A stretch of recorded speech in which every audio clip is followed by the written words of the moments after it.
Let me understand. They put up all the money. I do all the work. What, if you don't mind my asking, would you do? I'd make sure it's known the company's in business. I'd see that it had a certain panache. That's what I'm good at. Not the work. Not the work. The presentation. Schindler's Rosebud. And even though Rosebud turned out to be a sled, Schindler's even more mysterious than Rosebud. I've never had a survivor say categorically he planned to save the Jews from the first day.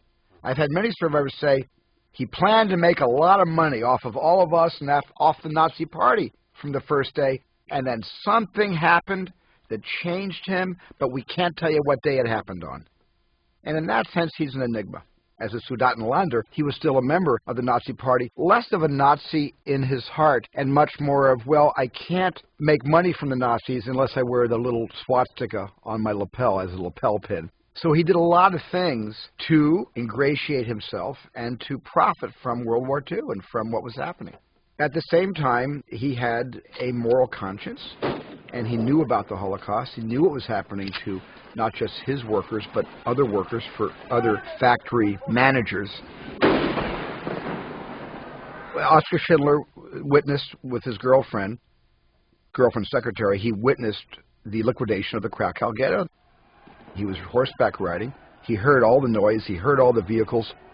What the audience sees, looking down from his point of view, is what Schindler saw 56 or so years ago from the time we shot the sequence. He watched for a long time before turning around.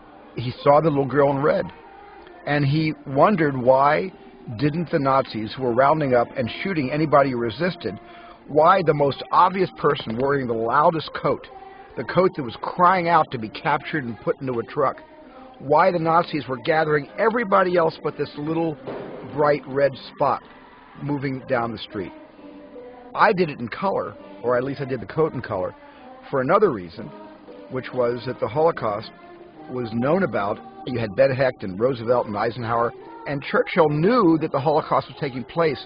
It was as obvious as a little girl wearing a red coat walking down the street.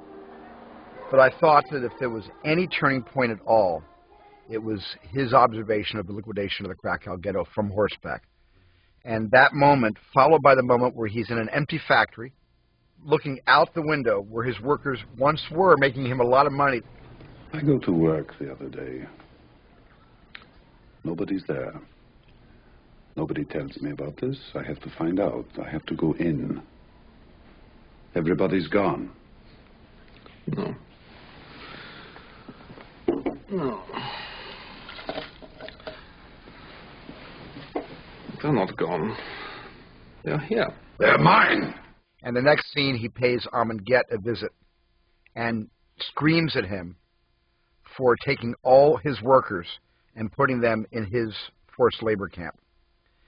So you could feel the moral ambiguity occurring in this portion of Schindler's List, but all of a sudden, any moral sympathy you may have for Schindler because of what he witnessed at Krakow is erased when he seems to be saying, I'm losing money because of you, I want my workers back, let's make a deal. On behalf of the workers, sir, I wish for you a happy birthday. Happy birthday. Well, Stella, please.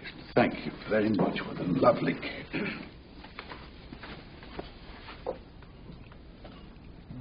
His life was in jeopardy several times. He was twice accused of an act of sedition, once for kissing a young Jewish girl who brought him a birthday cake from his factory workers.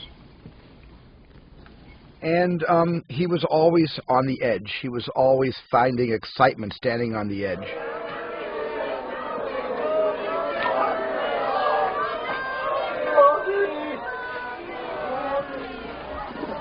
Please say we get your fire hoses out here and hose down the cars. Thank you. Indulge me. It was emotionally a devastating experience to put those images on film. I didn't deal with it. Kate was there, and my kids were there with me. That's it. That's it. This is really cruel, Oscar. You're giving them hope. You shouldn't do that. That's cruel. Come on. I don't think I could have gotten through the experience without some kind of a break, even just wrapping the company for 2 weeks and leaving Poland. I didn't have to do that because they were there. But it's the only movie I can ever recall saying, thank God I had these people in my life to get me through it. You're staying, I take it. In Krakow? What on earth for? What for? You have a business to run. Of course, you'll have to hire new workers. Poles, I guess, they cost a little more, but... What are you going to do? You ran my business.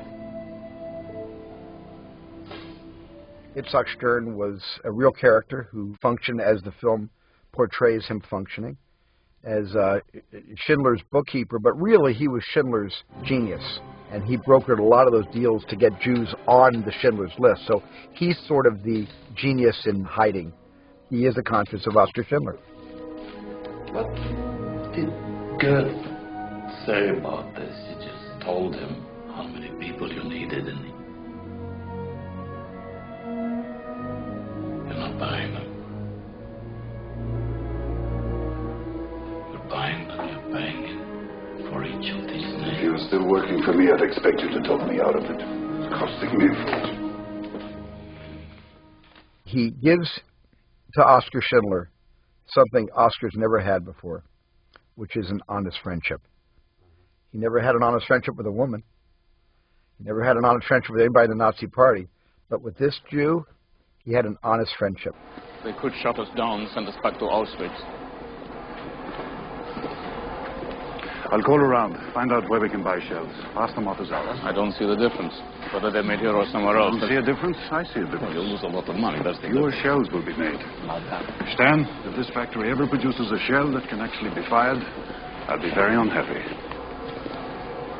Schindler was a great deal maker.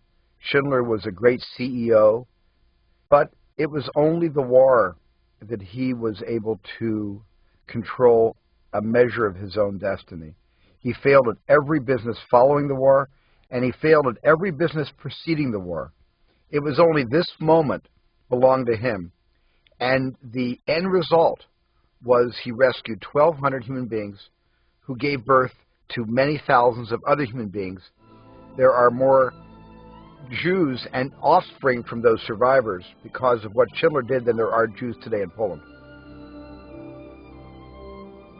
My grandmother taught English to Hungarian Holocaust survivors when I was only 3 years old, living in Cincinnati, Ohio, and I learned to count. I learned my numbers. We didn't have Sesame Street in those days, but I learned my numbers based on all the numbers tattooed on their arms. And I had one man that used to, to say, this is a 2 and that's a 5, and then he said, I'll do a magic trick for you. You want to see a magic trick? And I said, yeah. And he said, this is a 6, and now it's a 9, and now it's a 6, and now it's a 9, and now it's a 6. So I'll never forget that. I was a little kid, 3, 4 years old. Never forget that. The only movie I've really made that has had the most extraordinary second chance at life is Schindler's List. And when I started the Shoah Foundation to raise awareness about the Holocaust through the testimonies of people that we interviewed who survived the Holocaust. We now have almost 52,000 survivor testimonies done in 65 languages in 38 countries from all around the world. And I formed an organization called the Survivors of the Shoah Visual History Foundation, which interviewed, indexed, and cataloged, and now is disseminating, this kind of invaluable archive to schools. And that's the whole point of why I did this. But it's the only time I've made a movie where something better than the movie came along because of the opportunity to tell that story. That the Shoah Foundation was probably the reason the Schindler's List was made. And in that respect, Schindler's List is the most important film I've ever made. And the Shoah Foundation, outside of my family, is the most important work I've ever done inside the community.